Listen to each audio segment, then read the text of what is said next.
бастап әліппемен қоштасу, армысың, әз наурыз, әнші биші балапан, мәнерлеп оқу сайысы мен әртүрлі тақырыпта ұйымдастырылған көрмелер мен сыныбаралық спорттық жарыстар, ашық сабақтар мен тәрбие сағаттары балалардың есінде ұзақ сақталары сөзсіз. Армандасаң да, қиялдасаң да балалық шағың көз алдыңа келеді. Өйткені биік асуға жетпеген аяулы ғұмыр, ғажайып өмір осынау бала күлкілі бала шақтан басталады. Міне бүгін біздің бүлдіршіндер өміріне өшпес із қалдырған бастауыш сыныбымен қоштасып, бір жылға тағы да есейгелі отыр.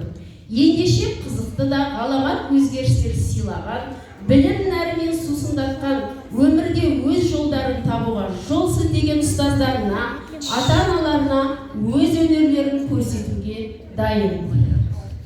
Мен үшін бәрін бірдей қарақтарым, орындалсын арман тілек талаптарың. Ақ парақтай келдіңдер